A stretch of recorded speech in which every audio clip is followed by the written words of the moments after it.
Many investigators have attempted to solve the riddle of the Thieves' Guild. Despite repeated proofs that no viable Thieves' Guild exists, the rumors persist. Whenever historians search for evidence of this shadowy organization, nothing is found. Witnesses know nothing. Safe houses are empty. Fences turn out to be simple businessmen.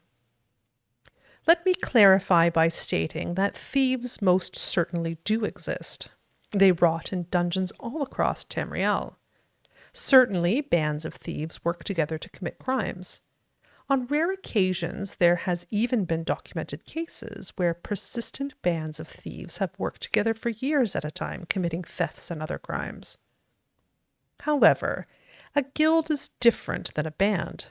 A guild implies an organization with membership roles. It would have a financial structure, which would include member dues or some other means of securing funds. It would have rules of conduct or behavior. It would have a hierarchical leadership structure. Within this structure, there would be methods of advancement and succession. The best documented case of a thieves' guild was found in Morrowind. For a brief time, gentleman Jim Stacy ran a ring of thieves that robbed wealthy merchants and nobles all across that nation. During the recent Neverine incident, the Fighters Guild and the shadowy Morag Tong eliminated this band of thugs. The final fate of Jim Stacy himself is not known. The Morrowind Thieves Guild did have a financial structure and a leadership structure.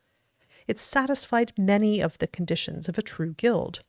However, it was short-lived. Public knowledge of Stacy's group lasted for only a few years at most. Although the Fighters Guild has claimed credit for wiping them out, some historians believe the group merely went deeper undercover.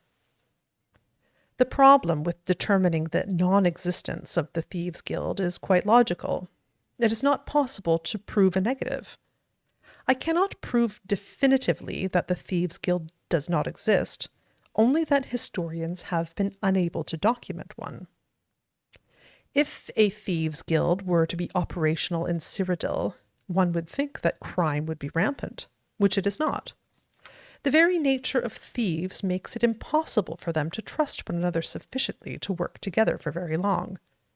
By nature, a thief is a rule breaker. Therefore, an organization that has rules would fail if all its members were thieves. For these reasons, I dispute the existence of a modern-day Thieves Guild in Cyrodiil.